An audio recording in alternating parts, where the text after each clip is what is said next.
Your phone buzzes. You know it is probably nothing. You check it anyway. Somewhere between the buzz and the glance, something ancient in your brain lit up like a struck match. You assume this is a modern habit, a bad one that gadgets gave you. But the real answer is far stranger.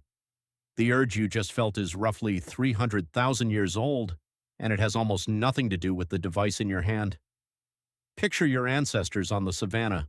No screens, no notifications, just tall grass, uncertain weather, and the constant low hum of a single question. Is there food nearby? Is there danger nearby? Is someone in the group saying something you need to hear? That question never fully switched off. It could not afford to. A brain that stopped scanning for new information was a brain that missed the lion in the grass or the fruit tree 3 ridges over. So evolution did something clever. It built you a reward system that fires not when you find something good, but when you sense that something good might be findable. This is where the story gets counterintuitive. For decades, scientists assumed dopamine was the brain's pleasure chemical, the reward for a job well done. Then, in the 1990s, a neuroscientist named Wolfram Schultz ran a series of experiments on monkeys that quietly overturned that idea. He recorded individual dopamine neurons while the monkeys learned that a certain light meant a squirt of juice was coming.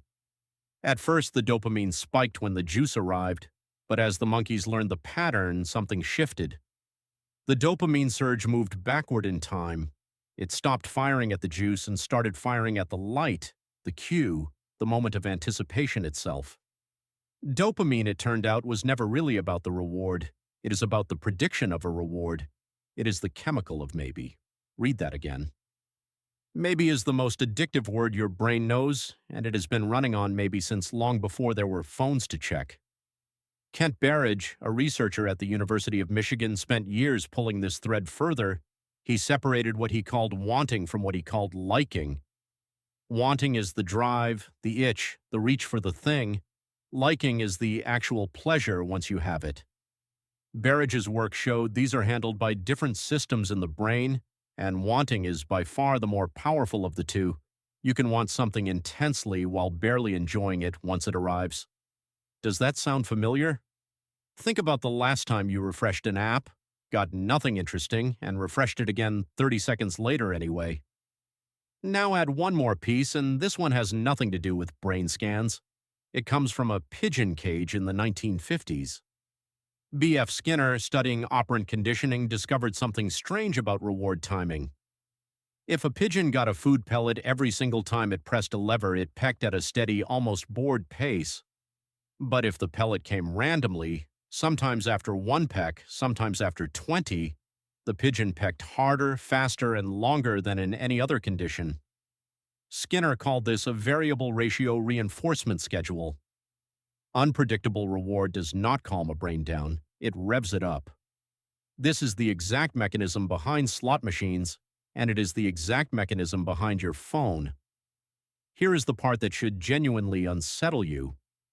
Nobody designed the human brain to be addicted to notifications, because notifications did not exist for most of human history.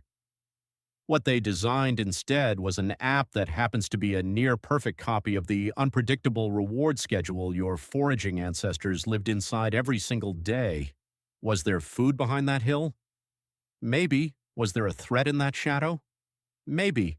Is there something important in your group's conversation right now? Maybe. Your ancestors who obsessively checked their environment for new information, who could not stand to leave a question unanswered, were the ones who found the fruit tree first, spotted the predator first, caught the social cue first. They survived, they reproduced, and they handed you a brain wired to treat unanswered questions as almost unbearable. Your phone did not invent that wiring.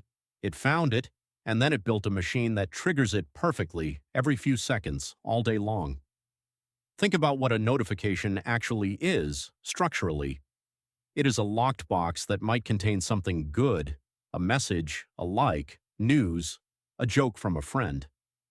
You do not know until you open it, and that not knowing is precisely the condition Schultz's monkeys responded to, and precisely the condition Skinner's pigeons went wild for.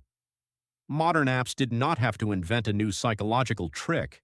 They only had to digitize an old one, the oldest one, the one written into your dopamine circuitry back when the reward at stake was survival rather than a red notification dot. There is a social layer to this too, and it may be the sharper hook of the two. Humans did not just forage. Humans did not just forage for food, they foraged for information about each other. Anthropologists studying small-scale societies have long noted how much daily conversation revolves around who did what, who said what, who is in favor and who is not. This is not gossip in the dismissive sense, it is data. In a group of 30 or 50 people on whom your survival directly depended, knowing the social temperature was as important as knowing where the water was. A shift in alliances could mean the difference between being fed during a hard season and being quietly excluded from it. So your brain built a second parallel hunger, one for social information specifically, and it is at least as strong as the hunger for food-related cues. Now put a phone in that ancient hand. Every app on it is, in some sense, a foraging ground. Search a feed and you are combing tall grass for a flash of movement. Open a message thread and you are checking the social temperature of your tribe.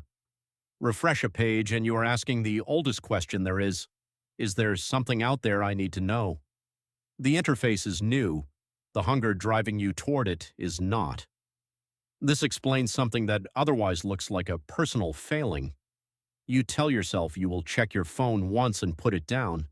You do not put it down, not because you lack willpower, but because you are asking a brain built by hundreds of thousands of years of unpredictable reward foraging to resist the single most refined, unpredictable reward machine ever constructed. It is a mismatch of scale.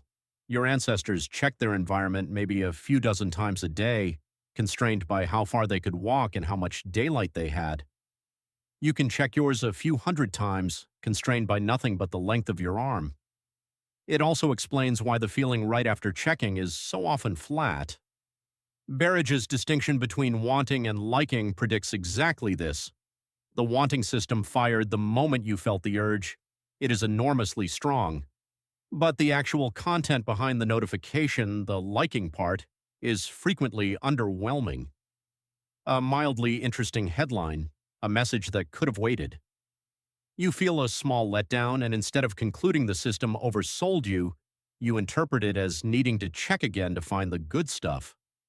The maybe is always more compelling than the confirmed. That is the design flaw evolution built in, because in a foraging landscape, being wrong about the fruit tree cost nothing, but stopping the search entirely could cost everything.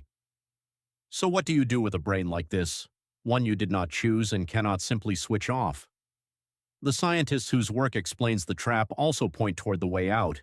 If unpredictability is the fuel, the answer is not more willpower aimed at the moment of temptation. It is removing the unpredictability itself. Turning off notifications does not fight your dopamine system head-on. It starves the variable ratio schedule of its randomness, and a predictable reward, as Skinner's pigeon showed, generates far less compulsive behavior than an unpredictable one. Checking your messages at 3 set times a day is, neurologically, a completely different experience than letting a locked box buzz in your pocket at random intervals from dawn until midnight. There is something almost comforting in realizing this was never really about you, your discipline, or some personal weakness you needed to overcome through sheer effort. It was about an ancient, extraordinarily well-built survival system encountering for the first time in 300,000 years an environment engineered to exploit it perfectly. The savanna never had an off switch for the hunger to know what happens next. It never needed one. Nothing on the savanna could ring 100 times before lunch. Your phone buzzes again. You already know what you are going to do, but now you know why. And knowing why is the first thing your ancestors never had the chance to learn about their own hunger.